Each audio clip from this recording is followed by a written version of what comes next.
Calm down. It is only natural to see yourself in your child. We do look somewhat similar. But if Tavares McIntyre is being honest... This is the book my foster parents made for me. Photos aside, he's grateful his son's birth story doesn't resemble his own. It's the matter of termination of parental rights for me. He was born with drugs in his system. I was taken away pretty much immediately. Baby photos from a supervised visit with his birth parents did give him a glimpse. My dad, my mom, me, my 3 brothers. And at a family he never knew. They told me that they were addicts and they had lost all rights to all of their children.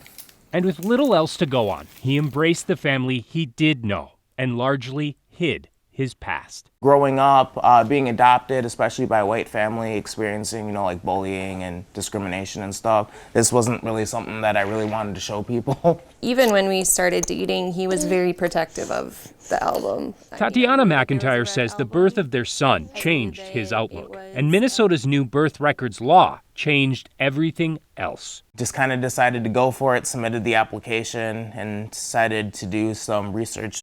The information provided by his original birth record, like full names and addresses, helped expand their search online. I went digging on Facebook, doing detective work, of course, and we came across photos of this individual, and I was just like, this is crazy. He has a lot of the same features. I sent him a message, said, hey, we might be related. This is my name. These are my parents' names. I told them that I don't want any money or anything. And then I sent him a family picture and then a picture of me and my mom. When I first saw it, I was just like, I don't know what I did. I was just like, what? I think my mouth just dropped and I was like, what?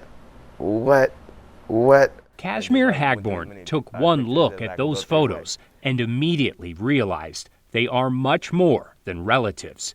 And he has the pictures there's Tavares.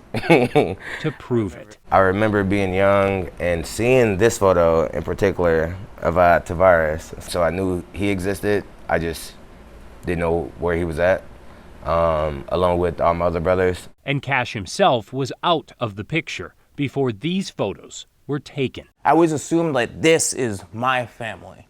There's nobody else.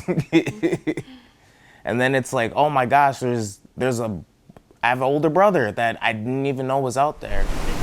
Though he now lives in Duluth, Cash's journey began out of state 7 years before Tavares was born. My grandparents adopted me, and I'm not sure why, because they treated me like crap. And he's grateful his brother's birth story doesn't resemble his. Being starved, beat, locked in basements, locked in attics, that's how I grew up.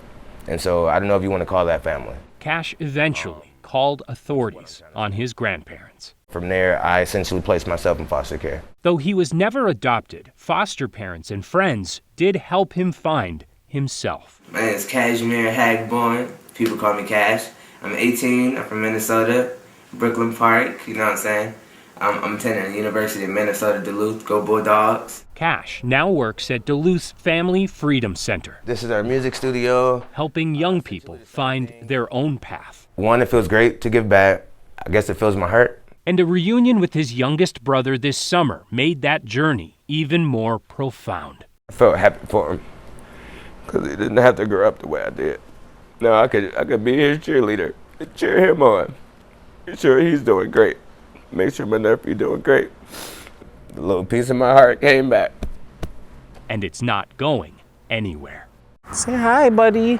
I'm lucky to be alive. I'm lucky that this guy's alive. I get to see this guy over here. Unlike Cash, Tavares didn't get a chance to see his birth parents before they died.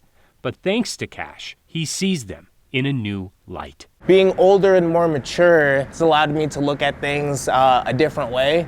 Like forgive my parents and stuff like that. They didn't have much parenting growing up themselves. Drugs and prison and how they were socialized and the support that they didn't have and things like that.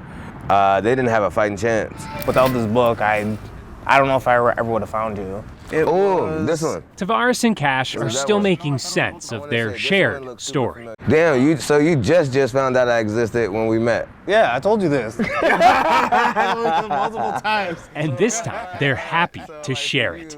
just in case someone else's journey resembles theirs. I think that this is one of the most important things that's ever happened to me in my whole life. And by sharing my story, I hope that more people are willing to get their original birth certificates and are able to, connect with family.